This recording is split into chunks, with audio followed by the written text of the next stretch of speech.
नमस्कार, जय हिंद। स्वागत है आप सभी का माझी सा एजुकेशन पर। अपने YouTube चैनल पर जो मोस्ट डिमांडिंग चीज जो आजकल चल रही थी वो थी, सर जी MCQ सीरीज कब से स्टार्ट कर रहे हो। सो फाइनली वो टाइम आ चुका है कि अपन MCQ सीरीज स्टार्ट करने जा रहे हैं। और उस सीरीज का नाम क्या रखा है वो आप सभी को ध्यान पड़ ही गया होगा, बूस्टर सीरीज। जो MCQ सीरीज अपन स्टार्ट करने जा रहे हैं ये है बूस्टर सीरीज। और बूस्टर नाम इसलिए रखा है क्योंकि आपके जो फिजिक्स के नॉलेज है उसको ये हमेशा बूस्टअप करेगा। भले ही आपको आती है या जो जिसको नहीं आती, मतलब वीक से लेकर जो स्ट्रॉन्ग स्टूडेंट है फिजिक्स में उनको भी कुछ ना कुछ यहाँ से नया सीखने को मिलेगा। मतलब एक पूरी तरीके से हमने इसको उस हिसाब से डिजाइन किया है कि आप एग्जाम के लिए प्रिपेयर हो जाओ। सवाल आपको लगेंगे दिखने में आसान होंगे, लेकिन हमने उसको उस हिसाब से बनाया है कि अगर उसी सवाल को आप एग्जाम हॉल में बैठ के करो तो शायद चीजें उसमें गड़बड़ हो सकती है। ठीक है ना। तो बहुत सिस्टमेटिक ढंग से सवाल डाले हैं, ऐसे कुछ भी मतलब कॉपी पेस्ट करके चीजें लानी होती तो अब तक उससे पहले ही क्लास आ गई होती। ठीक है, आप सभी को बताइए अब इसमें रहेगा कैसे। देखो इसमें अपन क्या करेंगे, ये अपन ने पहले बूस्टर सीरीज स्टार्ट की है किसकी, फिजिक्स की। ये जो बूस्टर सीरीज है अपनी ये किसकी स्टार्ट की है, फिजिक्स वाली। ठीक है, अब इसमें अपन क्या करेंगे, एक एक लेंगे टॉपिक, एक एक टॉपिक लेंगे यूनिट वाइज चलेंगे। ठीक है, ऊपर से नीचे यूनिट 1 टू यूनिट 10। ठीक है, अपन एक एक उसमें से टॉपिक लेंगे और उस टॉपिक के अपन सवालों को, एक तो सेशन ऐसा होगा जिसमें क्या होंगे, सवाल इजी होंगे plus medium, easy plus medium. और एक सेशन ऐसा होगा उसी टॉपिक का जिसमें मीडियम प्लस गुड लेवल, अच्छे लेवल के। लेकिन अच्छे लेवल मतलब ये नहीं कि मतलब अपने लैब असिस्टेंट के हिसाब से कुछ बाहर के सवाल, नहीं, ऐसे नहीं। पूरा मतलब ये जो अच्छे लेवल के भी होंगे तो लैब असिस्टेंट के लेवल के ही होंगे, लेकिन सवाल को थोड़ा घुमा फिरा के टफ बनाएंगे अपन। ठीक है, ताकि मतलब वही उसी पैटर्न पर आधारित उसी सिलेबस के अकॉर्डिंग सवाल को थोड़ा टफ बनाएंगे ताकि थोड़ा मजा आए। मतलब अगर एग्जाम में भी एक आध सवाल, 2-3 सवाल इस टाइप के आते हैं जिस प्रकार से दीक्षा बोल रहे हैं कि हम पेपर को टफ करेंगे भी, तो देखते हैं भाई टफ करते हैं तो कैसा करते हैं। उन 2-3 सवालों के लिए आप तैयार रहो। मेरी कोशिश ये रहेगी कि जो स्टूडेंट वीक है ना वो अगर एक बार के लिए मीडियम और गुड लेवल के सवालों को टच ना करे, लेकिन ये सवाल पूरे के पूरे उनको समझ में आना चाहिए, इनमें कोई डाउट नहीं होना चाहिए। इजी एंड मीडियम लेवल, इनको आपको अच्छे तरीके से खोपड़ी में बिठाना है, इनको सेट करने की पूरी कोशिश आपको करनी है। मैं तो अपनी तरफ से नॉलेज को बूस्ट करने की कोशिश करूंगा ही, ठीक है, लेकिन आपको भी तैयार रहना पड़ेगा। ठीक है ना। तो बात समझ गए, अपन ये करने वाले हैं। और फिर ये मीडियम और गुड लेवल की, जैसे कि आज का अपना टॉपिक है, इस टॉपिक में अपन जड़त्व आघूर्ण के आज की क्लास में 30 इजी और मीडियम, ये लगभग इजी है, इजी और थोड़े 3-4 सवाल मीडियम लेवल के। ठीक है, तो उनको अपन सॉल्व करेंगे। ठीक है, नेक्स्ट फिर मीडियम और गुड लेवल के सवाल लेंगे, इस हिसाब से अपने चीजें चलती रहेगी। अपनी कोशिश ये रहेगी कि एग्जाम डेट से, एग्जाम जब होना हो उस डेट से आपके इसको एक मंथ, ज्यादा प्रॉमिस में वादे नहीं करूंगा, ठीक है, क्योंकि सब कुछ चीजें मुझे मैनेज करनी होती है, बहुत सारी चीजें। ठीक है, आपको ध्यान ही है, 1 मंथ से पहले इस सीरीज को फिनिश करेंगे। बात क्लियर। ठीक है, क्लास हो सकता है मतलब आज हुई, एक दिन बाद और मिल जाए, हो सकता है मतलब 2 दिन का बीच में गैप आ जाए, ऐसे चलेगी। लेकिन रखेंगे रेगुलर की भाई वीक में कम से कम 3 से 4 क्लास हो जाए। सब कुछ ठीक है, चलो अब स्टार्ट करते हैं। और एक बात और, कुछ भी स्टूडेंट देखो, आप ये मत सोचना कि सवाल आपको लग रही है सिंपल सामने आए मतलब अरे यार ये तो इस टाइप के सवाल कराएंगे, आप बस बने रहना, ठीक है। डोंट जज a book by its cover, ठीक है ना, चीजों को, क्योंकि मुझे सभी स्टूडेंट को साथ लेके चलना है। चलो अब स्टार्ट करते हैं, टाइम वेस्ट नहीं करेंगे। जय श्री गणेश। सवाल नंबर पहला, जड़त्व आघूर्ण का एसआई मात्रक क्या होता है? जड़त्व आघूर्ण का एसआई मात्रक क्या होता है? What is the SI unit of moment of inertia? तो देखो जड़त्व आघूर्ण होता क्या है? जड़त्व आघूर्ण सिंपल सी डेफिनेशन ये है कि कोई अक्ष है, ठीक है, कोई एक्सिस से इससे r सेंटीमीटर दूरी पर, कोई एक्सिस से r दूरी, r मीटर में, ठीक है, अपन r, यहां पर कोई द्रव्यमान यदि m है, ठीक है, तो ये जो अक्ष है, इस अक्ष के सापेक्ष इसका जो जड़त्व आघूर्ण होता है I बराबर होता है mr स्क्वायर। I बराबर होता है mr स्क्वायर। तो ये पूछ रहा है मात्रक। मात्रक कभी भी कुछ रटने का काम होता नहीं है, ठीक है।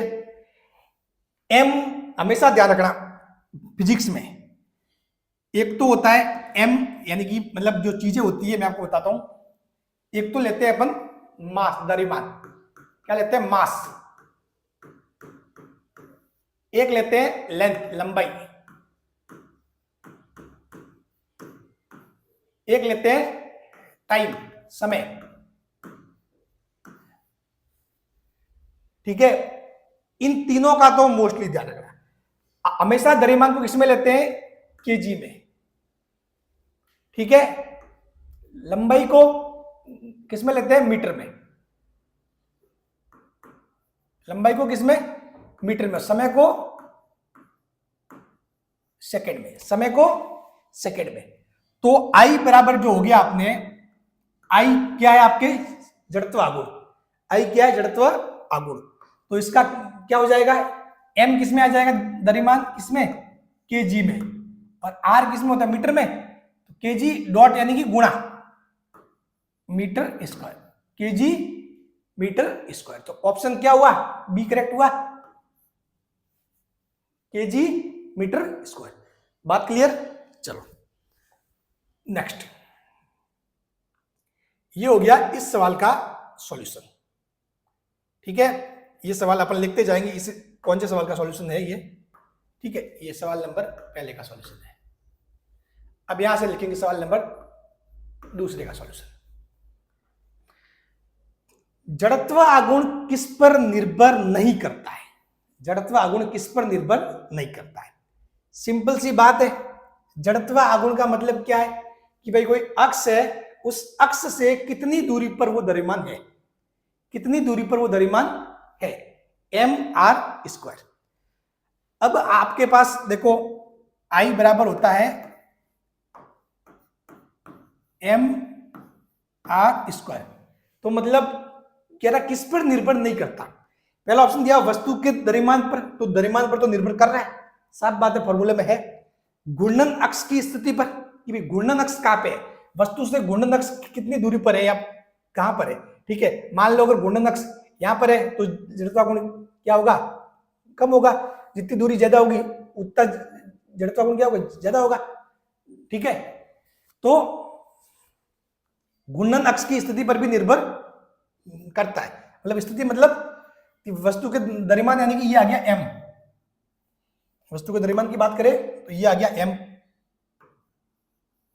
ठीक है। घूर्णन अक्ष की स्थिति बात करें तो ये आ गया r, ठीक है। द्रव्यमान की वितरण पर, वितरण ये भी तो एक मेन चीज है, द्रव्यमान का वितरण, ठीक है। द्रव्यमान का वितरण मतलब जैसे कि ये तो मान लो अपन ने एक बिंदु द्रव्यमान, एक मतलब छोटा सा द्रव्यमान है, ठीक है। अगर मान लो कोई दूसरी चीज हो जिसमें द्रव्यमान का वितरण, कौन सा द्रव्यमान कहां पर है, कितना ज्यादा कम है, ठीक है ना।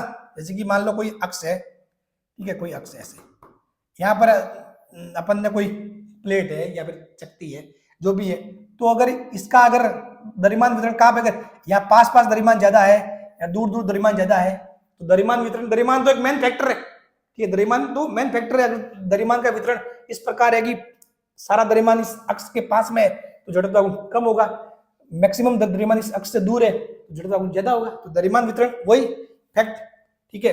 तो ये द्रव्यमान वितरण यानी कि वही एम वाला केस है, ठीक है। तो यानी कि सी पर ये डिपेंड नहीं करेगा, किसके, वस्तु के कोणीय वेग पर डिपेंड नहीं करेगा। यानी कि मतलब वस्तु यदि घूम रही है, वस्तु यदि किसी भी कोणीय वेग से घूम रही है ऐसे, ठीक है, तो उसके जड़त्व आघूर्ण पर कोई फर्क नहीं पड़ने वाला, ठीक है। वस्तु के कोणीय वेग से जड़त्व आघूर्ण पर कोई फर्क नहीं पड़ने वाला, ठीक है ना।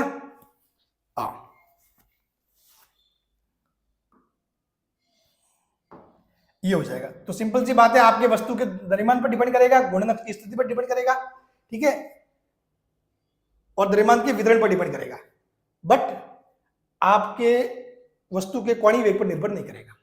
तो तीन बातें ध्यान रखनी है। ये तो एमआर स्क्वायर, तो द्रव्यमान और स्थिति साफ दिख रही है, द्रव्यमान वितरण, ठीक है। तो तीन चीजें होती है, तीनों को ध्यान रखना। बात क्लियर? चलिए बढ़ते आगे। दो सवाल हो गए।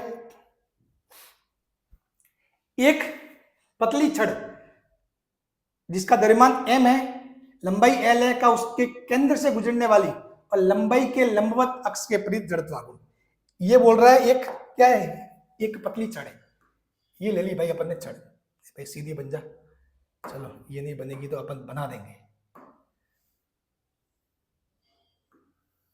हाँ चलो बन गई सीधी। सॉल्यूशन किसका है, सवाल नंबर 3 का। एक पतली छड़ जिसकी लंबाई कितनी, लंबाई l है और द्रव्यमान m है, का उसके केंद्र से गुजरने वाली और लंबाई के लंबवत अक्ष के विपरीत जड़त्व आघूर्ण। तो केंद्र से गुजरने वाली और लंबाई के लंबवत अक्ष के विपरीत जड़त्व आघूर्ण, यानी कि मतलब ये वाली अक्ष, इस वाली अक्ष के सापेक्ष ये बोल रहा है, इस वाले अक्ष के सापेक्ष ये बोल रहा है, ये अक्ष, इस वाले अक्ष के सापेक्ष इसकी बात हो रही है। यदि द्रव्यमान m है, लंबाई l है, तो इसका सीधा सीधा फॉर्मूला होता है इसके सापेक्ष, इस वाले के सापेक्ष, इस वाले के सापेक्ष होता है I = ml²/12। इसका डेरिवेशन होता है एक्चुअली में, ठीक है। ये मतलब फॉर्मूले जैसे कि ऐसे नहीं कहीं से उठ के आगे डिटेल में अगर आपको पढ़ना है तो मैंने जो क्लासें ले रखी है वो क्लासें आप देख सकते हो, वहां से चीजें आपको आसानी से समझ में आ जाएगी। अगर कोई नया स्टूडेंट है जिसको मतलब कि सर जी मेरे को तो कुछ ही समझ में नहीं आ रहा मतलब, ठीक है, तो वो क्लासें देख के जरूर आए, ठीक है। बाकी हालांकि जिन्होंने पढ़ रखा है तो उनको तो मैं रिकॉल करवा के उनको जैसे जैसे मैं बता रहा हूँ उनको याद भी आ रहा होगा चीजें, और साथ साथ मुझे लगता है आपका रिविजन भी हो रहा होगा। तो ml²/12, ml²/12, ठीक है। तो ये होगी लंबाई के लंबवत अक्ष के विपरीत जड़त्व आघूर्ण होता है ml²/12, यानी कि इसका क्या हो गया ऑप्शन, इसका ले लिया अपन ने ऑप्शन सी, ठीक है। एक इसमें ऑप्शन और है ml²/3। ये ml²/3 वो कब होता है, जब एक सिरे, मतलब इस वाली अक्ष के सापेक्ष पूछे ना, अगर आपसे अगर कोई ये पूछता, ये तो क्या है, इसके केंद्र से गुजरने वाली, उसके केंद्र से गुजरने वाली। एक सवाल अगर ये पूछता कि इस वाले सिरे से इस अक्ष के सापेक्ष, तो होता आपके फिर ml²/3, तो होता ml²/3। बात क्लियर? चलो फोर्थ, समांतर अक्षों की प्रमेय का सूत्र है, ठीक है। अब समांतर अक्षों की जो प्रमेय है वो क्या बोलती है, देखो समांतर अक्षों की प्रमेय ये बोलती है कि आपके ये कोई वस्तु है, ठीक है, इस वस्तु का ये क्या कोई द्रव्यमान केंद्र है। क्या है द्रव्यमान केंद्र? द्रव्यमान केंद्र मतलब जहां पर अपन सारे द्रव्यमान को केंद्रित मान सके, ठीक है, द्रव्यमान केंद्र। अगर वस्तु सम्मित है, अगर बिल्कुल सही ढंग से, तो उसका जो बीच का बिंदु है वो मोस्टली द्रव्यमान केंद्र होता है। यदि द्रव्यमान वितरण एकदम सही से है, ठीक है, और मतलब बिल्कुल सेम जैसे कि भाई ये रिंग हुई, चक्की वगैरह हुई, तो उनमें द्रव्यमान केंद्र कहाँ होता है? उनका मध्य बिंदु, बीच वाला पॉइंट, ठीक है। तो उसके ये जो द्रव्यमान केंद्र है, यहां से कोई जा रही अक्ष, एक मिनट,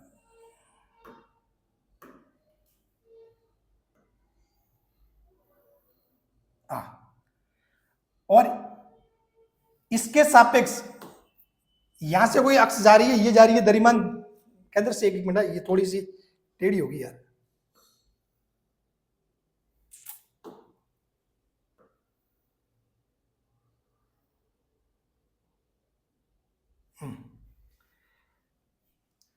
और एक कोई दूसरी अक्ष है, मैं बता रहा हूं, ठीक है, दूसरी अक्ष कोई,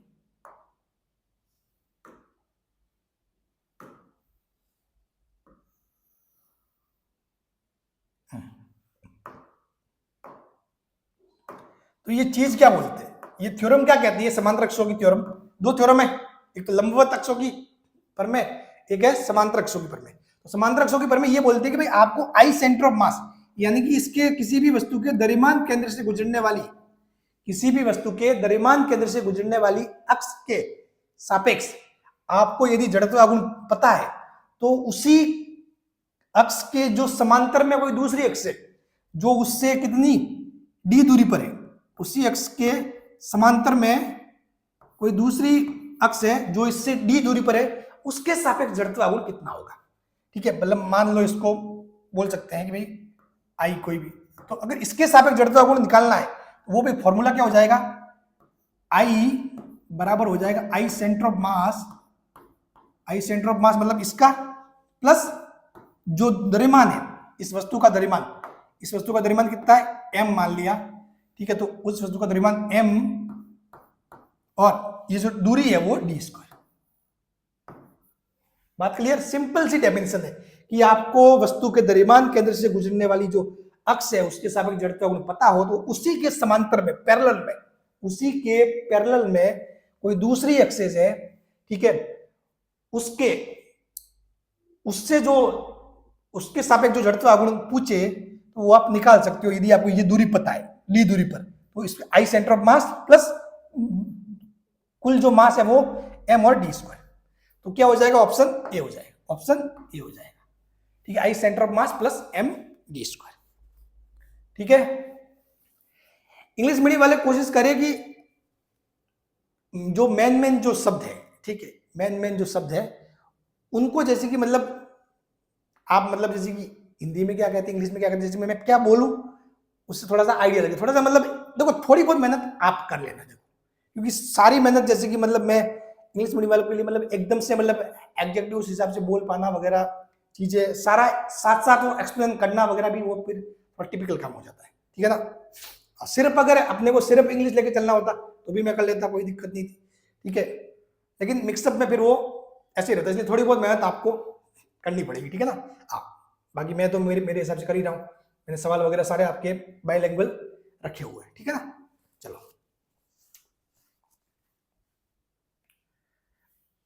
अब बढ़ते हैं आगे, ठीक है। ये सवाल हो गए 4 सवाल, टाइम ज्यादा हो गया, अब थोड़ा फास्ट खींचते हैं चीजें।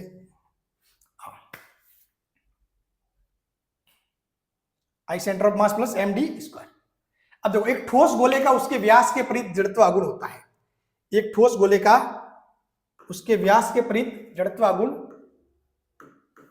क्या होता है? तो जो ठोस गोला हुआ, ठोस गोला बोल रहा है, ठीक है। वैसे अगर गोला भी बोले तो आपको ठोस गोला ही मानना है, जब तक कि ये वो मेंशन नहीं कर देगी खोखला गोला, समझ गए। तो मतलब ठोस गोले का उसके व्यास के परित जड़त्वागुण, जो ठोस गोला होता है, ठोस गोला,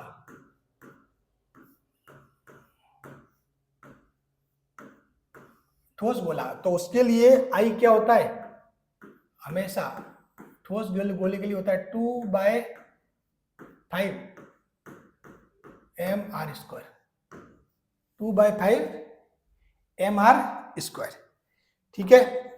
जहां पर m क्या है? उसका द्रव्यमान है, और आर उसकी त्रिज्या है। यानी व्यास के सापेक्ष मतलब क्या, जैसे कि गोला है ना, गोला अपन ले सकते हैं क्या इसमें,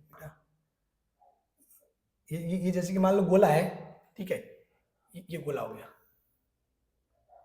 अब व्यास के सापेक्ष, अब इसमें व्यास के सापेक्ष देखो, ये हो गया उसका केंद्र, सेंटर, सेंटर हो गया। अब जो व्यास के सापेक्ष अक्ष कोई सी भी हो सकती है, कोई सी भी, ठीक है।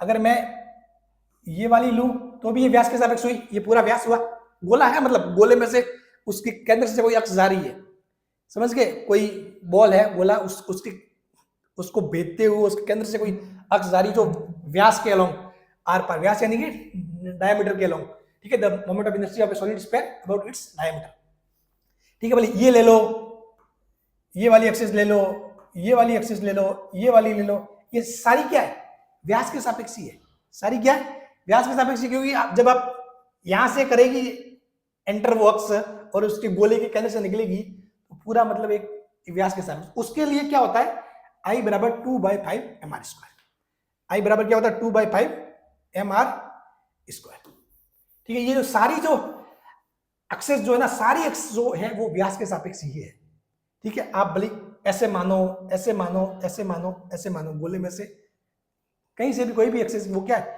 व्यास के सापेक्ष। तो ये क्या है, आपके ठोस गोला, बात क्लियर।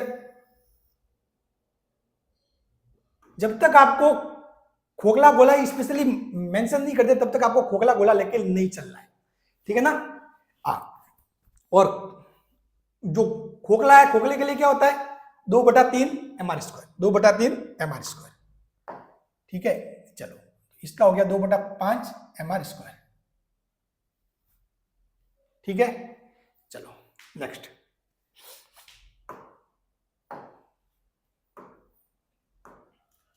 सिक्स नंबर सवाल, लंबवत अक्षों की पर में केवल किन वस्तुओं के लिए लागू होती है। तो लंबवत अक्ष जो थ्योरम है, ठीक है, वो समतलीय वस्तुओं के लिए,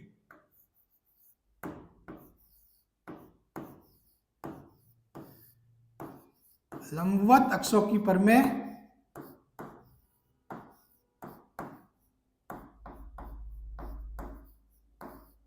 केवल समतलीय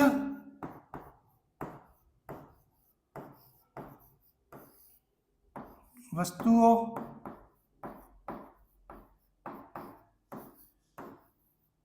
के लिए लागू, समतलीय यानी कि 2D, 2 डायरेक्शन, कहने का मतलब ये होगा कि मोटाई नहीं होनी चाहिए उसमें, उसमें ये समझ लो कि मोटाई टाइप चीज नहीं होनी चाहिए, ठीक है ना। बिल्कुल जैसे कि पतला, जैसे कि एक चादर है, ठीक है, तो अपन ये मानते हैं कि उसकी मोटाई लगभग नगण्य है, 2 डायरेक्शन, एक एक्स और एक वाई, ठीक है, मतलब समतलीय टाइप, ठीक है ना। तो लंबवत अक्षों पर किन वस्तुओं के लिए लागू होती है, 3D नहीं, ठोस गोलों के लिए नहीं, द्विविमीय, ये हमेशा ओनली फॉर केवल द्विविमीय या पटलीय या समतलीय वस्तुओं के लिए लागू होती है। लंबवत अक्षों पर में केवल समतलीय वस्तुओं के लिए लागू होती है। और वो क्या है परमें, वो परमें क्या होती है आपको बताइए, आई जेड बराबर आई एक्स प्लस आई वाई। ये परमें ये बोलती है कि भाई एक समतल में स्थित दो एक्सेस जो दोनों एक दूसरे के लंबवत है, ये जो एक्स और वाई क्या है, एक समतल है, ठीक है, उसमें कोई एक्स आ रही है, ठीक है, एक्स कोई आ रही है, ठीक है, ये एक्सिस एक्स है, ये एक्स है, ठीक है, ये मान लो वाई है, ठीक है। तो ये भी लंबवत है और इन दोनों के लंबवत, इन दोनों के लंबवत कोई बाहर की तरफ कोई एक्सिस है जेड, ठीक है, जेड, ये मान लो इस साइड बनाता हूं जेड, तो उस जेड के सापेक्ष जड़त्व गुण क्या होता है, आई जेड बराबर आई एक्स प्लस आई वाई, ठीक है। ये एक्स और वाई तो क्या उसी तल में, ये समतल, ये मान लो बोर्ड है, इस तल में ये तो एक्स होगी, ये वाई होगी, एक्स होगी और एक वाई होगी। तो अब आपसे कोई पूछे कि भाई इस एक्स के भी लंबवत और वाई के भी लंबवत, इन दोनों के लंबवत कोई अक्ष है तो उसके सापेक्ष जड़त्व गुण तो वो होगा आई जेड बराबर आई एक्स प्लस आई वाई, ठीक है। सवाल नंबर 7, घूर्णन त्रिज्या का सूत्र क्या है। घूर्णन त्रिज्या का सूत्र क्या है? घूर्णन त्रिज्या मतलब एक्चुअली में ये होता है कि कोई भी वस्तु जिसका जड़त्व आघूर्ण अपने को दिया हुआ है आई, कोई भी वस्तु जिसका जड़त्व आघूर्ण अपने को दिया हुआ है, जैसे कि आई बराबर आप होता है आपके एम आर स्क्वायर। अब इस एम आर स्क्वायर को एक्चुअली अपन आर को रिप्लेस करते हैं के से, जिसको बोलते हैं घूर्णन त्रिज्या।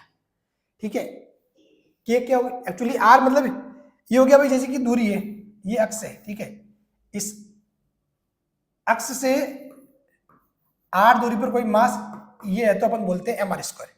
तो इसी के अकॉर्डिंग अपन मानते हैं कि भाई कोई जड़त्व आघूर्ण आई है, किसी वस्तु का जड़त्व आघूर्ण आई है, उसका द्रव्यमान m है, ठीक है, उसका यदि द्रव्यमान m है, ठीक है, तो और यदि उसकी घूर्णन त्रिज्या k है तो उसको अपन क्या लिख सकते हैं, उसको अपन लिख सकते हैं एम के स्क्वायर, जहां पर k क्या होती है घूर्णन त्रिज्या, जहां पर क्या होती है k क्या होती है घूर्णन त्रिज्या। ठीक है, तो यहां से k बराबर क्या आएगा, k बराबर क्या हो जाएगा, k बराबर हो जाएगा root of I by M, root of I by M, यानी कि सी ऑप्शन हो जाएगा करेक्ट, सी ऑप्शन हो जाएगा correct, root of I by M. बात क्लियर? अब लेकिन थोड़ा सा आपके मन में सर ये घूर्णन त्रिज्या और चीज क्या है। अब देखो एक सिंपल सी बात बताऊं, मैंने बोला कि भाई ये कोई अक्ष है, ठीक है, इस अक्ष से 2 मीटर की दूरी पर एक है आपके एक द्रव्यमान है, ठीक है, 2 मीटर की दूरी पर एक द्रव्यमान है 1 kg, और इससे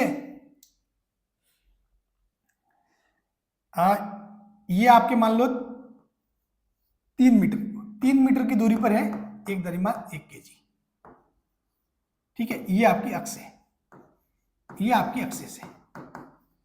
तो आपको पूछा जाए कि इसकी घूर्णन त्रिज्या निकालिए, इसकी घूर्णन त्रिज्या निकालिए, तो पहले तो अपन क्या करेंगे, इसका जड़त्व आघूर्ण निकालेंगे। तो इसका जो पूरे सिस्टम का जड़त्व आघूर्ण कितना होगा, पूरे सिस्टम का यदि जड़त्व आघूर्ण देखिए तो आई बराबर कितना हो जाएगा भाई, एक तो मास ये हो गया, एक द्रव्यमान ये हो गया, तो क्या होता है एम आर स्क्वायर, मतलब 1 इंटू 3 का स्क्वायर, और ये 1 इंटू 2 का स्क्वायर, तो ये कितना हो जाएगा 3 का स्क्वायर 9 और 2 का स्क्वायर 4, ये हो गया 13, ये हो गया 13, 2 का स्क्वायर 4 और 3 का स्क्वायर 9, 9 और 4 13, ये हो गया 13।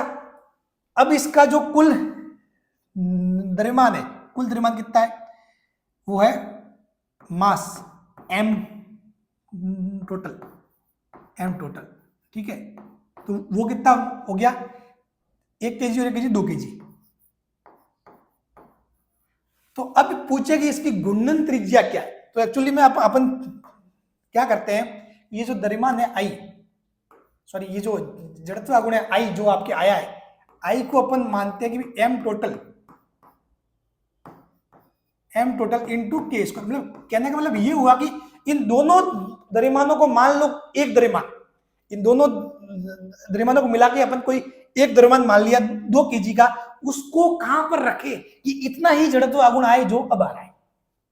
बात समझ रहे हो, बात घूर्णन त्रिज्या का मतलब क्या हुआ, ठीक है, कि ये जो अभी तो अपन ने जो जड़त्व आघूर्ण निकाला वो एक द्रव्यमान यहां से 2 मीटर की दूरी पर था, एक द्रव्यमान 3 मीटर की दूरी पर था, मान लो ये एक और एक जो कुल 2 kg का द्रव्यमान है उसको मैं एक ही मान के कितनी दूरी पर रखूं, उस एक्सिस से कहां रखूं कि वही जड़त्व आघूर्ण आए 13 का 13, जो मतलब वो का वो आ जाए, तो वो का वो आ जाए, तो मतलब उसके लिए अपन मानते हैं ये फॉर्मूला होगा, क्योंकि आई मतलब इतना आना चाहिए, एम टोटल द्रव्यमान है, तो यहां से के बराबर क्या हो जाएगा, के एक्चुअली हो जाता है, के एक्चुअली हो जाता है आई बटा एम, और ये के स्क्वायर है तो दोनों तरफ रूट होगा, ये एम टोटल, बोले टोटल। बात समझ गए? इस घूर्णन त्रिज्या का जो कॉन्सेप्ट है वो क्या बोलता है? एक्चुअली बहुत सारे बच्चे घूर्णन त्रिज्या का सवाल जैसे निकालते होंगे, चीजें करते होंगे, उनको रियल में चीजें नहीं पता होगी मेरे ख्याल से कि भाई घूर्णन त्रिज्या एक्चुअली होती क्या है, चीज क्या होती है। बस फॉर्मूला m² mr², आपके माइंड में डाउट भी होगा ये बात शायद, ठीक है। हो सकता है बहुत सारे लोगों के ये पहले से क्लियर नहीं हो, अब आपको क्लियर हो गया होगा चीजें, ठीक है। तो बात समझ में आ गई, ठीक है ना, कि भाई इन दोनों अलग अलग द्रव्यमानों को एक द्रव्यमान मानकर 2 किलो का कहां पर रखे कि वही जड़त्व गुण आए जो इस केस में था, जैसे कि 13 ये आया। बात क्लियर? चलो, तो जैसे कि अगर मेरे को इसका पूछते, इसका मेरे को अगर के निकालने का पूछते इस वाले सवाल में, के निकालने का पूछते, तो के कैसे निकलता है इसमें के आपके निकलता ये वही √13 बटा m टोटल 2, ये आपके के ऐसे निकल के आता, ठीक है। चलो सवाल नंबर 8वां, ठीक है। समान द्रव्यमान और त्रिज्या वाले रिंग और चकती में से किसका जड़त्व गुण अधिक होगा? रिंग और चकती यानी कि डिस्क में से किसका जड़त्व गुण अधिक होगा? अब इसने एक्सेस के बारे में बात नहीं की, ये कौन सी एक्सेस का पूछ रहा है वगैरह वगैरह, ठीक है। तो आपको अगर कोई भी अक्ष नहीं देना तो हमेशा आपको उस वस्तु के लंबवत और उसके जो केंद्र है, केंद्र से गुजरने वाली अक्ष आपको मानना है हमेशा, यदि कोई भी नहीं दे तो, ठीक है।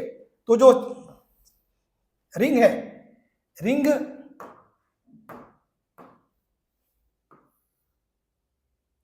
ये होगी रिंग और दूसरी होती है आपके चकती,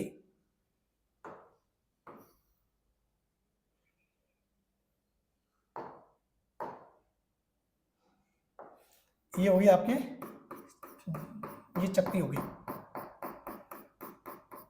ये होगी रिंग। रिंग यानी कि हिंदी वाले ध्यान रखना, आपको थोड़ा सा दिक्कत रहेगा इसमें, वल्लाह यानी कि रिंग, ठीक है, ये होती है रिंग और ये चकती, वल्लाह यार चकती यानी डिस्क, चकती यानी कि डिस्क, ठीक है। तो आप तो कौन सी अक्ष आपको माननी है कि भाई ये इसके लंबवत वाली अक्ष, ये कोई वलय है वो पड़ी है यहाँ पर पड़ी है ऐसे, इसके लंबवत वाली अक्ष ये चकती है। तो इसके लिए क्या होता है, अगर इसका द्रव्यमान m है, ठीक है, यदि द्रव्यमान m है और ये जो त्रिज्या r है, तो एक्चुअली इसके लिए होता है आपके mr², जबकि चकती के लिए क्या होता है mr²/2, mr²/2। तो यहां से क्या हो जाएगा, इसका mr² बड़ा होता है, mr² बड़ा होता है mr²/2 से, तो रिंग का किसका जड़त्व गुण ज्यादा होगा, ज्यादा किसका होगा, रिंग का हो जाएगा, ठीक है। समान द्रव्यमान और त्रिज्या वाले रिंग और शक्ति में से किसका जड़त्व गुण ज्यादा होगा, रिंग का, रिंग वलय का ज्यादा होगा, वलय का ज्यादा होगा,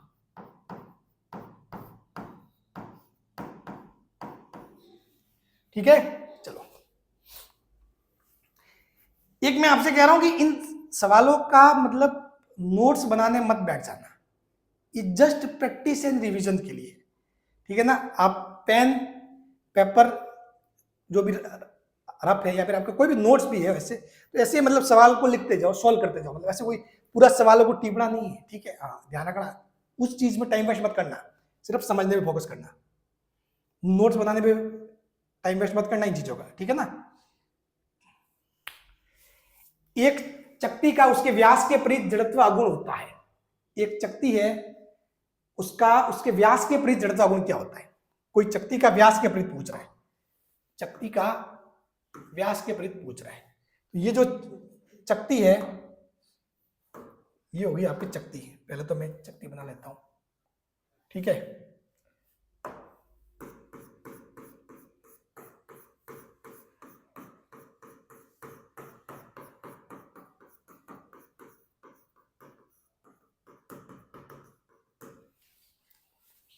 ठीक है, जो चकती का व्यास के परित आगे पूछ रहा है, तो व्यास के परित एक ये भी हो सकती है, एक अक्ष दूसरी ये भी हो सकती है,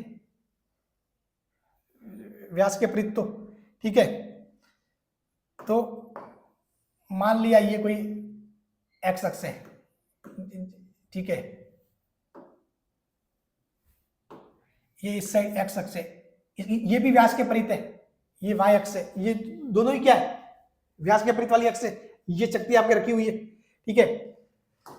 अब आपको इसके परित पूछ रहा है, तो अब आप यहां क्या करोगे, लंबवत अक्षों की जो थ्योरम है वो यूज करोगे कि आपको ध्यान है कि आई जेड यानी कि ये चक्ति अगर यहाँ पे रखी हुई है तो इसके जो लंबवत अक्ष है जो इसके केंद्र से गुजरती है, इसके जो लंबवत अक्ष है जो इसके अरे यार इसके जो लंबवत अक्ष है जो इसके केंद्र से पास होती है ये वाली, तो इसके सापेक्ष वो क्या हुई, अक्ष जेड हुई, तो आई जेड के सापेक्ष आपको पता है। अब आपको निकालना है आई एक्स आई वाई, ये दोनों के लिए सेम ही होगा, दोनों ही व्यास के परित है, ठीक है।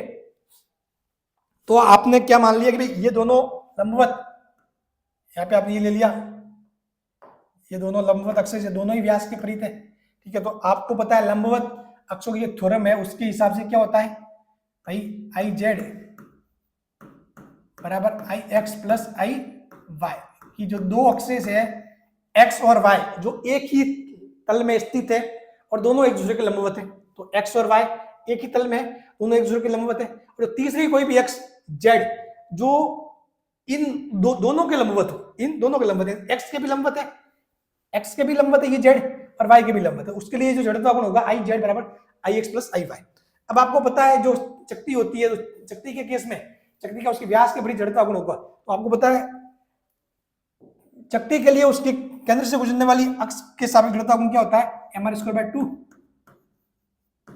एम आर स्क्वायर बाय 2, और यदि इनको यदि आई एक्स दोनों हुई, इसको मान लो आई, ये भी दोनों सेम ही होगा भाई, दोनों ही व्यास के परित है, आई आई कितना हो जाएगा 2i, यहां से अपने को जो आई जो रियल में निकालना है वो कितना आ जाएगा, आई बराबर आ जाएगा, आई बराबर आप क्या आ जाएगा, ये 2 से भाग कर दो, मतलब 2 इस साइड आ जाएगा, ये देखो 2i बराबर क्या हो जाएगा, 2i बराबर M R square by 2,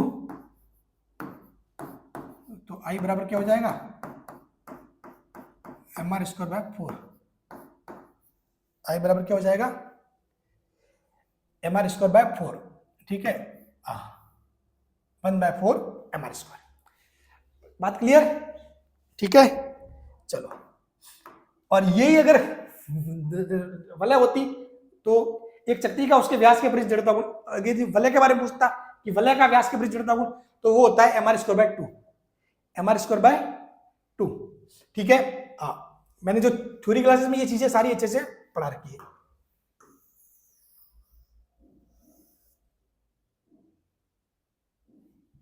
next सवाल नंबर 10वां,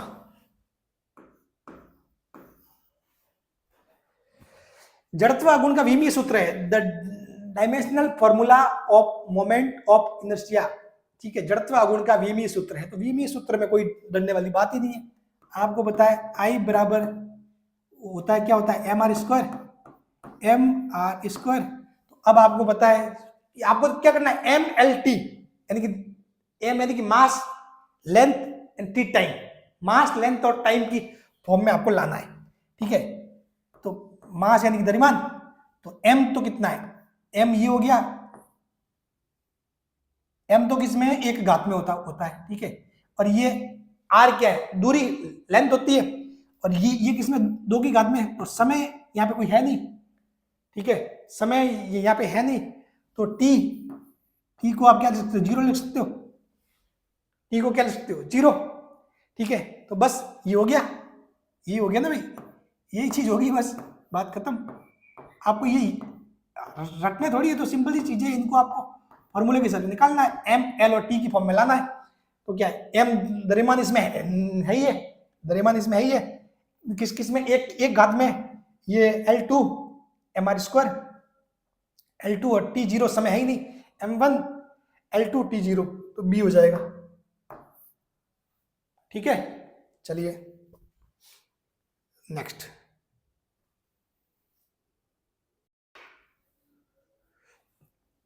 तो सवाल नंबर 11,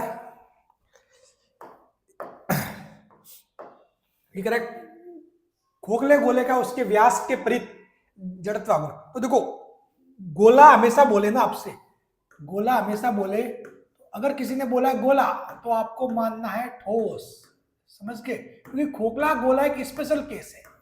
खोखला यानी कि जो होलो स्फीयर यदि बोले तो स्पेशल केस है, ठीक है। खोखला क्या, जब तक वो खोखला मेंशन नहीं कर दे आपको खोखले के बारे में सोचना भी नहीं है, ठीक है। खोखला को जब तक वो मेंशन नहीं कर दे, जब तक लिख नहीं दे कि खोखला, तब तक खोखले के बारे में नहीं सोचना है, ठीक है। अब यदि यदि दोनों का द्रव्यमान m है और त्रिज्या r है तो क्या होगा, ठोस गोले का तो होता है आपके, ठोस गोले का तो आपके होता है 2/5 mr², और जो खोखला गोला होता है, खोखले का होता है 2/3 mr²। खोखले का कितना होता है, 2/3 mr²। अब आप कहोगे सर जी ये ऐसा कैसे यार, मतलब इस खोखले का ज्यादा और ठोस का कम। खोखले का क्या होता है, ज्यादा भी है और ठोस का कम। तो कारण ये है कि भाई खोखला है, तो खोखला है मतलब ये कोई अक्ष है, ये गोला है, तो खोखला है मतलब इसका जो सारा द्रव्यमान है क्या कहां पे है, r दूरी पर है। सारा द्रव्यमान कहां पर है, r दूरी पर, खोखला है तो। जबकि ठोस में क्या होगा, ठोस में क्या होगा, जबकि ठोस में क्या होगा, ठोस में आप देखोगे तो इसका सारा द्रव्यमान फैला हुआ है, इसका सारा द्रव्यमान फैला हुआ है, तो मतलब इसका कोई द्रव्यमान, ठोस में कोई द्रव्यमान यहाँ पर है, कोई यहाँ पर है, कोई यहाँ पर है, कोई यहाँ पर, कोई यहाँ पर है, जबकि इसका सारा ही द्रव्यमान कितनी, r दूरी पर है। तो इसका जो पूरा का पूरा द्रव्यमान r दूरी पर है, तो साफ बात है इस खोखले के लिए क्या, mr² के फॉर्मूले के हिसाब से खोखले के लिए जड़ता गुण क्या होगा, ज्यादा होगा, समझ गए। हाँ, तो आप ध्यान रखना, तो 2/3 ज्यादा होता है 2/5 से, तो इसलिए भूलना मत, ठीक है, कि भाई खोखले के लिए 2/3 और ठोस के लिए 2/5, क्योंकि ठोस का जड़ता गुण कम होता है, खोखले का ज्यादा, क्योंकि खोखले में सारा का सारा द्रव्यमान उससे मैक्सिमम दूरी पर होता है। खोखले के अंदर सारा का सारा द्रव्यमान जो उसकी अक्ष होती है, उस अक्ष से मैक्सिमम डिस्टेंस पर होता है, ठीक है, समझ गए, तो इसीलिए वो ज्यादा होता है। 12वां,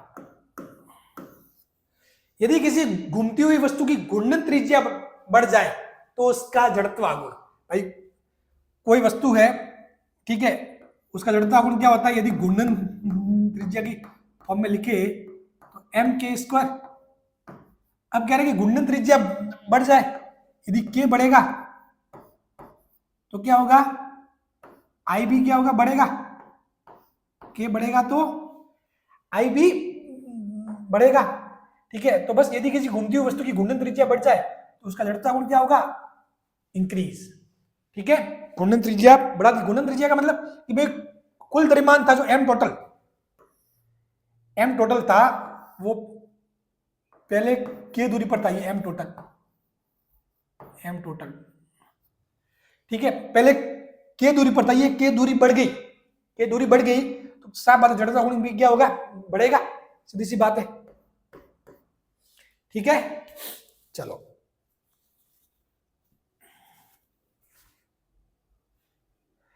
किसी छड़ के एक सिरे से गुजरने वाले अक्ष के परित जड़त्व आघूर्ण होता है। किसी छड़ के एक सिरे से गुजरने वाली अक्ष के परित जड़त्व आघूर्ण होता है। तो कोई छड़ है, छड़ के एक सिरे से, यानी कि कोई छड़ जिसकी लंबाई L है, जिसकी लंबाई L है और द्रव्यमान यदि m है, द्रव्यमान m है, ठीक है, और इस सिरे की बात कर रहा है, तो इसके लिए जड़त्व आघूर्ण होता है I बराबर ml²/3। कितना होता है, I बराबर ml²/3। और यदि इस वाले बिंदु के लिए पूछे जो अपन ने पहले किया तो वो होता है ml²/12। समझ गए, तो कितना हो गया, ml²/3, ml²/3। सवाल नंबर 14, सवाल नंबर 14, किसी पिंड का जड़त्व आघूर्ण न्यूनतम होता है जब अक्ष गुजरता है। किसी पिंड का जड़त्व आघूर्ण, ये सबसे मेन चीज ध्यान रखना, किसी पिंड का जड़त्व आघूर्ण न्यूनतम होता है जब अक्ष गुजरता है। अक्ष द्रव्यमान केंद्र से पास होती है ना, तो उसका जड़त्व आघूर्ण सबसे न्यूनतम होता है। अक्ष यदि द्रव्यमान केंद्र से पास होती है तो उसका जड़त्व आघूर्ण क्या होता है, सबसे न्यूनतम होता है। ठीक है,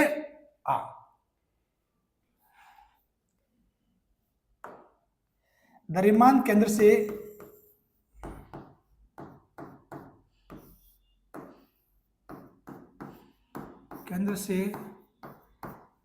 गुजरने वाली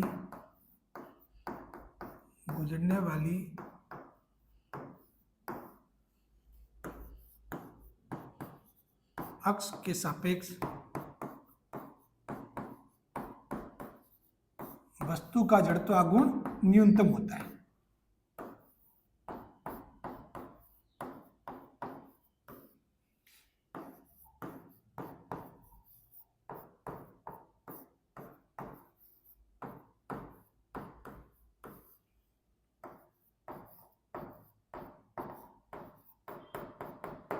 वस्तु का जड़त्व आघूर्ण क्या होता है, न्यूनतम होता है।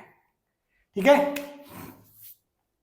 तो सेंटर मतलब उस सेंटर से पास होने वाली कोई भी एक्सिस, मान लो भाई ये कोई चकती है, चलो मैं आपको एक एग्जांपल देके बताता हूं। आप सोचो कि सर जी ऐसा कैसे, ये कोई रिंग है, रिंग के ये वाली अक्ष है, तो ये वाली अक्ष के सापेक्ष तो क्या होगा, mr स्क्वायर। लेकिन अगर कोई अक्ष मान लो दूसरी है, यहाँ की कोई अक्ष है, ये तो सेंटर ऑफ मास वाली है, ये कोई दूसरी, तो इसके लिए तो क्या होगा, ज्यादा ही आएगा। अगर पैरेलल अक्ष की थ्योरम समांतर अक्षों की पर में यूज करोगे तो ये वाला centre of mass plus md square. ठीक है, क्योंकि आपको पता है फॉर्मूला क्या होता है, I बराबर I centre of mass plus md square. तो जैसे जैसे d का मान बढ़ेगा, d का मान 0 है तो I equal to I centre of mass, ये मिनिमम है, और d का मान फिर जैसे जैसे बढ़ता जाएगा, सीधी सी बात है, जड़त्व आघूर्ण का मान बढ़ेगा। ठीक है, हाँ देखो इसको मैं थोड़ा सा और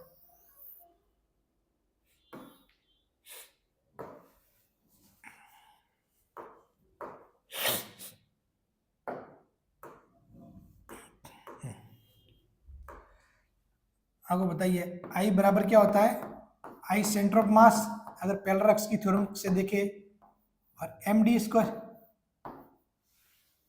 ठीक है, तो आई मिनिमम कितना होता है, आई मिनिमम कितना होगा, आई मिनिमम बराबर कितना होगा, आई सेंटर ऑफ मास जब d बराबर क्या हो, 0।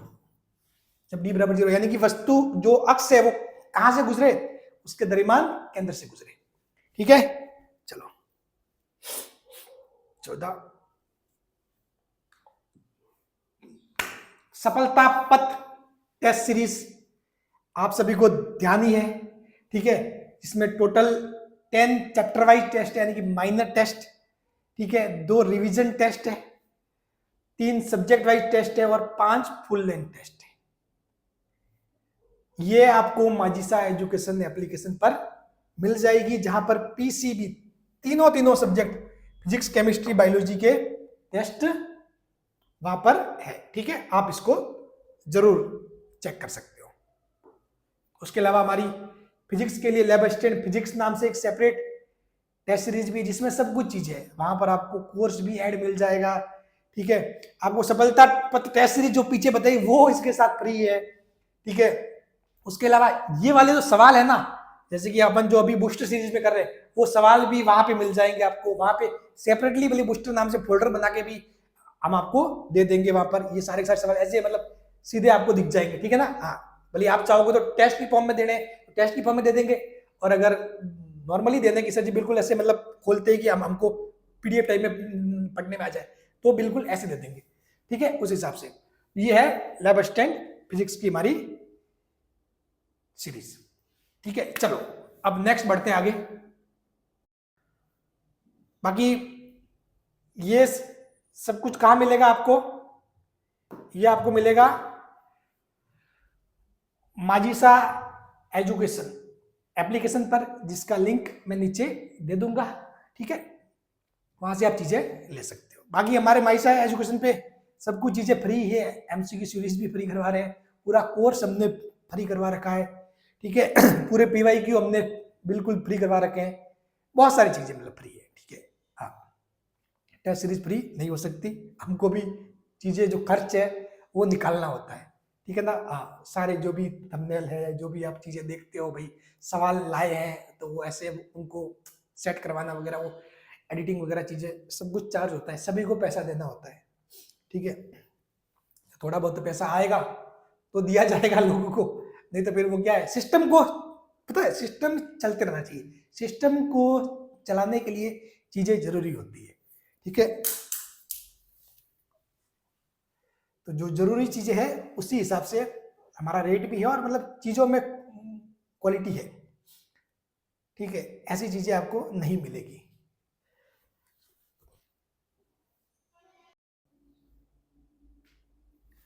अब चलो सवाल नंबर 15। सवाल नंबर 15 क्या कह रहा है, एक वर्ताकार वलय का उसकी स्पर्श रेखा के परित जड़त्व गुण, एक वर्ताकार वलय का उसकी स्पर्श रेखा के परित जड़त्व गुण तल के लंबवत। भाई स्पर्श रेखा देखो, एक रिंग की बात कर रहा है, मस्त सवाल है, सवाल नंबर 15, ठीक है। एक रिंग की बात कर रहा है, ये रिंग,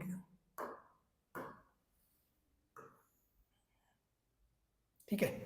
अब ये इस वाली के सापेक्ष पूछ रहा है आपने, एक तो स्पर्श रेखा ये हो सकती है, ये वाली, तो इस वाली के सापेक्ष नहीं पूछ रहा है, इसके जो तल में स्थित है उसके सापेक्ष नहीं, तल के लंबवत, यानी कि मतलब इसी को स्पर्श करते हुए एक लाइन ऐसे भी खींची जा सकती है। यदि रिंग ऐसे पड़ी है, ठीक है, तो यदि रिंग ऐसे पड़ी है तो अपने को मान लो इस बिंदु को करना, टच करना है, एक तो मैं स्पर्श रेखा इसी के तल में खींच सकता हूं, तल में, वो नहीं, तल के लंबवत की बात हो रही है, इस वाले की, ठीक है, ये वाले, इस वाले की के सापेक्ष आपको बात हो रही है, ठीक है।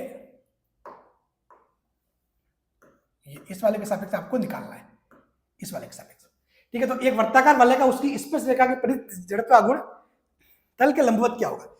अब आपको पता है कि इसके जो द्रव्यमान केंद्र से गुजरने वाली जो अक्ष है वो उसके सापेक्ष आपको ध्यान है, ठीक है। आई सेंटर ऑफ मास, जो द्रव्यमान केंद्र से गुजरने वाली जो अक्ष है उसके सापेक्ष आपको पता है आई सेंटर ऑफ मास कितना हो गया, एम स्क्वायर होता है वलय के लिए, वलय का द्रव्यमान एम, त्रिज्या आर है, तो कितना होता है आई सेंटर ऑफ मास, ये एम स्क्वायर, और इससे मान लो दूरी कितनी है, इससे आर दूरी पर ये भाई स्पर्श करके जा रहा है, ये दूरी कितनी हो जाएगी आर, इस वाले के सापेक्ष निकालना है, सिंपल सी बात है, मैं बता रहा हूं आपको। ये देखो,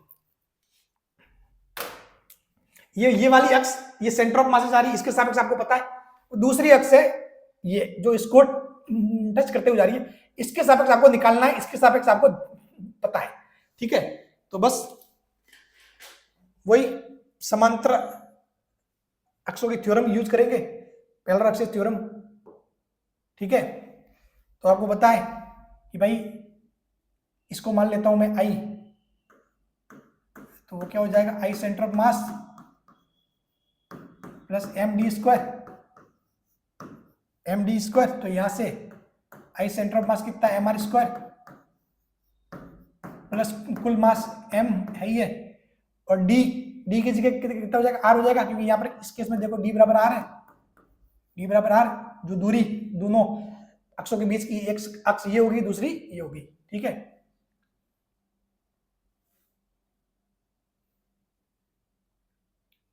तो एम आर स्क्वायर, तो ये कितना हो गया M R square, M R square 2 M R square, M R square, M R square 2 M R square, ठीक है। चलो ये हो गया सवाल नंबर 15, ठीक है, बात क्लियर, समझ गए। तो अब तक तो जो अपन ने सवाल खेले थे वो फॉर्मूला बेस्ड टाइप खेले थे, मतलब फॉर्मूले की फॉर्म में, ठीक है। अब आपको मैं करवाता हूं न्यूमेरिकल फॉर्म में। 2 केजी द्रव्यमान का एक कण घूर्णन अक्ष से 2 मीटर की दूरी पर है, 2 केजी द्रव्यमान का एक कण घूर्णन अक्ष से 2 मीटर की दूरी पर है, इसका जड़त्व गुण ज्ञात करना है। तो m कितना दिया हुआ है, m 2 केजी, घूर्णन अक्ष से 2 मीटर की दूरी पर है, जो अक्ष से 2 मीटर की दूरी पर है, 2 मीटर दूरी पर, इसका जड़त्व गुण निकालना है आई, तो आई बराबर कितना हो जाएगा, आई बराबर हो जाएगा एम आर स्क्वायर, एम कितना है 2, 2 का square 4, 4 into 2 8 KG into metre square, 8 KG into metre square. ठीक है, चलो सवाल नंबर 17।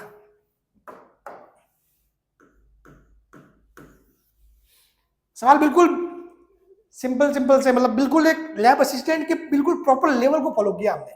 ठीक है, और इतना इस हिसाब से रहोगे ना, आपको कहीं पर भी कुछ भी ताक झाक करने की जरूरत नहीं है। सफिशिएंट आपको ऐसे कैसे क्वेश्चन भी देखने को मिल जाएंगे। ठीक है ना।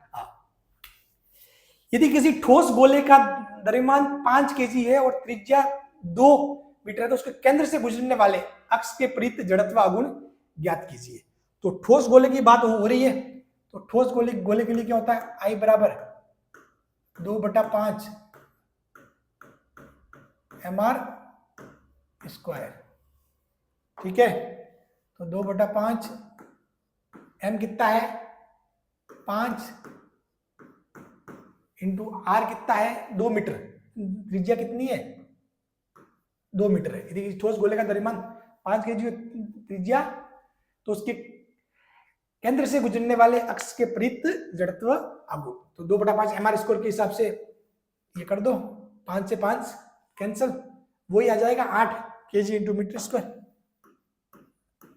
8 KG dot metre square, 8 KG dot metre square. ठीक है, सवाल नंबर 18। 10 केजी केजी है, ठीक है, ये केजी का देना, केजी, हाँ,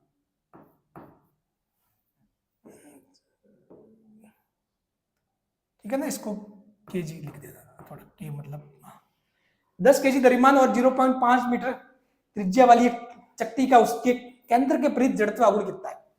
10 किलो द्रव्यमान और 0.5 मीटर त्रिज्या वाली एक चक्ति है, उसका जो केंद्र के प्रीत जड़त्व आगुण, तो केंद्र के प्रीत जड़त्व आगुण मतलब कौन सी अक्ष, हमेशा आपको लंबवती माननी है, जब तक कोई स्पेशल कोई दूसरा रीजन नहीं बोला जाए। ठीक है, तो वही लंबवत अक्ष। ठीक है, तो सब बातें अपन देखते हैं। जो चक्ति है डिस्क के लिए,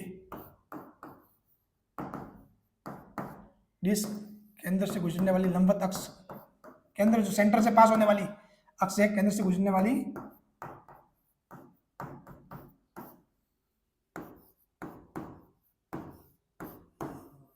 हमेशा आपको यही मानना है, जब तक कोई स्पेशल दिया हुआ नहीं है।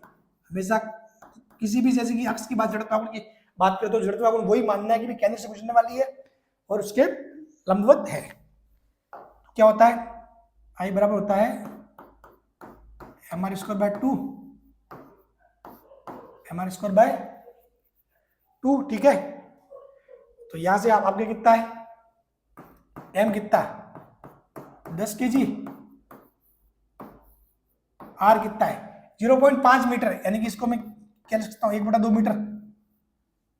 ठीक है, 1/2 मीटर, बात क्लियर। तो यहां से भले ही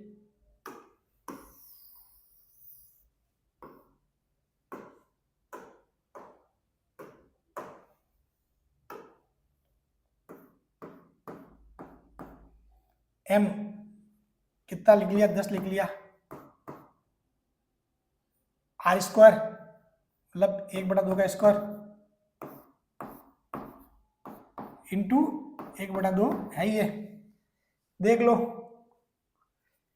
ये कितना आएगा 10 बटा, यानी कि ये काटोगे 5/4, 5/4 और 5/4 कितना होता है 1.25। ठीक है, तो ये हो जाएगा 1.25 केजी इंटू मीटर स्क्वायर। ठीक है, एक समान छड़ की लंबाई 1 मीटर और द्रव्यमान कितना है 0.6 केजी है। ठीक है, इसके एक सिरे से गुजरने वाली अक्ष के प्रीत जड़त्व आगुण। सवाल को ध्यान से पढ़ लिया। सवाल क्या कह रहा है, एक समान है कि एक समान नहीं, एक समान साथ में यूनिफॉर्म रॉड। ठीक है, एक समान छड़ की लंबाई कितनी है एल कितना है 1 मीटर। ठीक है, और द्रव्यमान कितना दिया हुआ है m दिया हुआ है 0.6 केजी, m दिया हुआ है 0.6 केजी। इसके एक सिरे से गुजरने वाली अक्ष के प्रीत जड़त्व आगुण होता है। एक सिरे से गुजरने वाली अक्ष ये वाली अक्ष, तो इसके सापेक्ष होता है आपके ml स्क्वायर बाय 3। एक सिरे से गुजरने वाली जो अक्ष है इसके सापेक्ष क्या होता है, इस वाली अक्ष के सापेक्ष ml²/3 ml²/3 होता है। तो यहां से क्या है, m कितना लिख लो 0.6, ठीक है, 1/3 इंटू L², L कितना है 1, बाकी सब तो ठीक है। अगर कोई सेंटीमीटर में है तो उसको मीटर में बदल दो, ध्यान रखना। हाँ, तो 1 मीटर लिखा हुआ है तो 1 लिख लिया, ठीक है। द्रव्यमान 0.6, ठीक है, बाय 3, तो 0.6/3 यानी कि 0.2, ये हो जाएगा 0.2 kg इंटू मीटर स्क्वायर। तो अब ये ऑप्शन हो जाएगा करेक्ट, ठीक है। नेक्स्ट 20वां सवाल। 20वां सवाल कहता है किसी पिंड का जड़त्व गुण 10 kg मीटर स्क्वायर है और कोणीय वेग 2 रेडियन पर सेकंड, तो घूर्णन गतिज ऊर्जा। हालांकि ये सवाल अपने इस जड़त्व गुण टॉपिक से संबंधित तो नहीं है ज्यादा, ठीक है, लेकिन खैर क्योंकि इसको अपन बाद में करने का विचार था, लेकिन चलो ये सवाल डाल ही दिया है तो इसको भी सोल्व करते हैं। हालांकि सवाल तो ये अपना ही है, ठीक है, ये अपने सिलेबस का ही सवाल है, लेकिन बिल्कुल एग्जैक्ट उस जड़त्व गुण वाले तो टॉपिक में फिट नहीं बैठता था, ठीक है, जो यहाँ पर गतिज ऊर्जा, घूर्णन, कोणीय वेग इसकी बात हो रही है।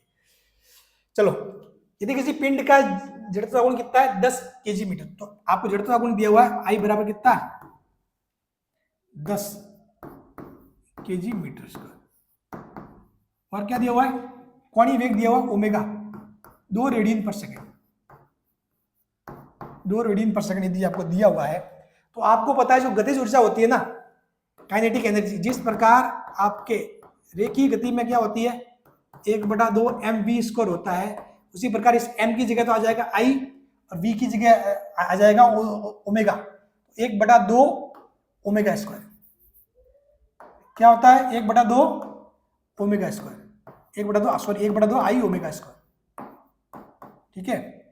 तो 1/2 I कितना 10 और ओमेगा जो है वो कितना है ओमेगा 2 का स्क्वायर, ठीक है।